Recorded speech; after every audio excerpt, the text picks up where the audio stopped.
আসসালামু আলাইকুম, ঈদ মোবারক।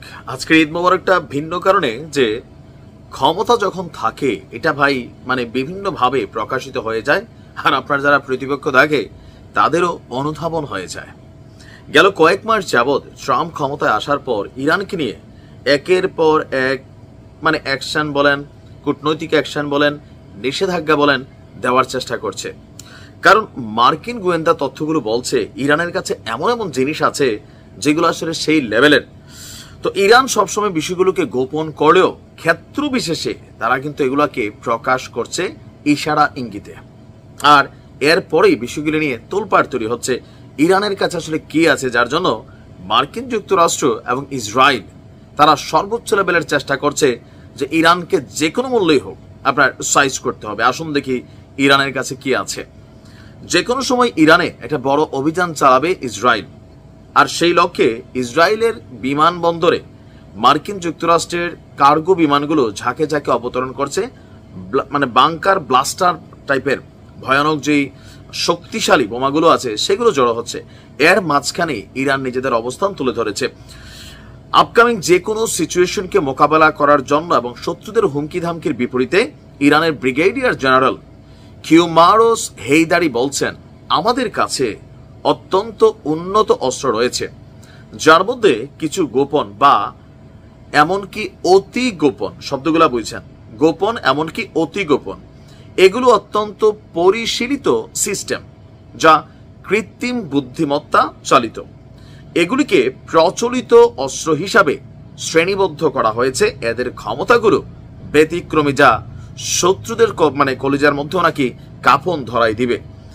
ইরানের আল আলম নিউজ নেটওয়ার্কের সঙ্গে এক সাক্ষাৎকারে কমান্ডার জোর দিয়ে বলছেন, কৌশলগত উদ্যোগের কারণে এই সিস্টেমগুলো জনসম্মুখে প্রকাশ করা হয়নি, তবে এগুলো সম্পূর্ণরূপে কার্যকর আপনার এই মুহূর্তে। ইরানের বক্তব্য 1980 থেকে 88 এই সময়টাতে ইরানের চাপিয়ে দেওয়া যুদ্ধের পর কিউমারোস হায়দারি স্থলবাহিনীর মধ্যে একটি উল্লেখযোগ্য রূপান্তর হয়ে গেছে। এটা নিয়ে তিনি বলছেন যে যার ফলে সেনাবাহিনী ঐতিহ্যবাহী কাঠামো থেকে একটি আধুনিক, গতিশীল এবং অত্যন্ত চৌকস বাহিনীতে রূপান্তরিত হয়েছে। আপনার গ্রাউন্ড ফোর্স বিভিন্ন সীমান্ত এলাকায় 10টি ডিভিশন মোতায়েন করেছে। ব্যাপক গোয়েন্দা তথ্য, নিরাপত্তা কভারেজ নিশ্চিত করার জন্য কৌশলগতভাবে তাদের অবস্থানও নির্ধারণ করেছে। তিনি বলছেন যে পারস্য ক্যালেন্ডার বছরের শেষ 3 মাসে, যা প্রতি বছর মার্চ মাসে শুরু হয়, গ্রাউন্ড ফোর্স দেশের পূর্ব পশ্চিম উপকূলীয় অঞ্চলে 3টি বৃহৎ আকারের সামরিক মহড়া পরিচালনা করছেন। বিদ্যমান হুমকি এবং ভবিষ্যতের বিপদ সম্পর্কে বাহিনীগুলো ভবিষ্যৎমুখী মূল্যায়নের আলোকে প্রযুক্তিগত এবং অপারেশনাল প্রস্তুতি তারা সবসময় আপডেট রাখে। শত্রুদের সতর্ক করে বলছেন, আমাদের চোখ খোলা এবং আমাদের হাত ট্রিগারের উপর। যদি কোনো হুমকি বাস্তবায়িত হয়, আমরা শত্রুদেরকে বেঁচে থাকার সুযোগ দিব না।